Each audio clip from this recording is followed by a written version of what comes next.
First of all, I think it's very sad that we have desecrated what Saba Saba meant for some of us who historically were there. Although we were young, but we were there.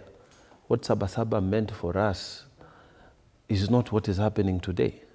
Saba Saba was a big thing, you know. It was marking the second liberation of our country. Saba Saba was, we were just, I think, about to go to university, and there was a problem because if you look at the history behind this, in 1st August 1982, there's an attempted coup, okay? Yep. Then Moi cracks down on the political dissidents. Then Section 2A is brought within the same August, so that now for you to stand for any political seat, you have to be in Kano.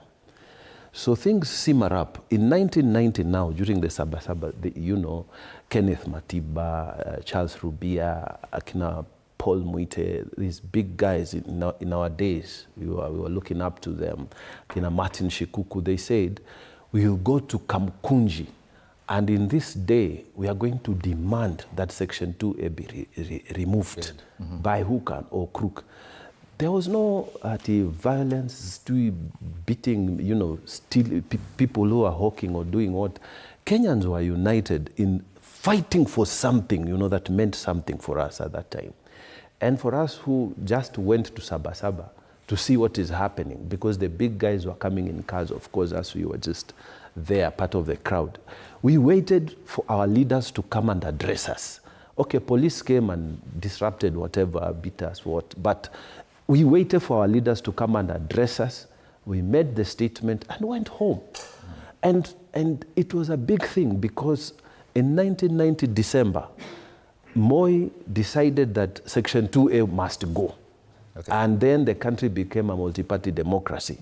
And we went into elections in 1992 as a multi-party democracy. Of course, we lost the elections because there were divisions in the opposition, but it was a multi-party democracy. So Saba Saba was very big. It was, when you talk Saba Saba, you can't talk Saba Saba without Matiba, without people like Charles Rubia, without Martin Shikuku, without James Orengo, the big guys of the day. So I'm sure when they look at this and they see, you know, Saba Saba, you know, descending into stealing, breaking supermarkets and moving things, I mean, it really feels bad for some of us. So we are saying there is space for us to grow our democracy. There is space for us to say what we want to say. But you should not use some of these days. Look for your day. I mean, Saba Saba, it was such a big thing for us who grew up in those days, for us to see it is the day people who are, you know, breaking hawkers things, stealing what, it looks really, really bad. And my prayer, I appeal, use this platform to say, you can have your say without having to harm other people. Okay.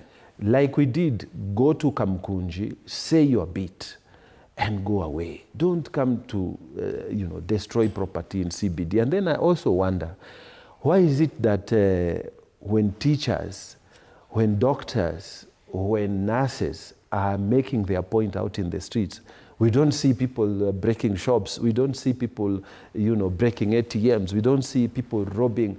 It really makes us look so bad as a country because, like I am head of delegation for Pan-African Parliament, and every time things like this happen, if you should look at our WhatsApp group because it's for MPs and senators across the entire Africa. And they keep saying, what's happening in Kenya? You know, you people are thugs, you people are what? You should see what comments are coming here. Okay. And yet, we are a democracy. People are able to say what they want to say. Why can't we do it in an organized manner? Go to a place, designated place, stand up, say your bit, and go away. You know, like we did it in our times. So I pray that we are a learning lesson. We are still a nation that is young. We are just 50-something years. Countries like the US and UK are very old countries.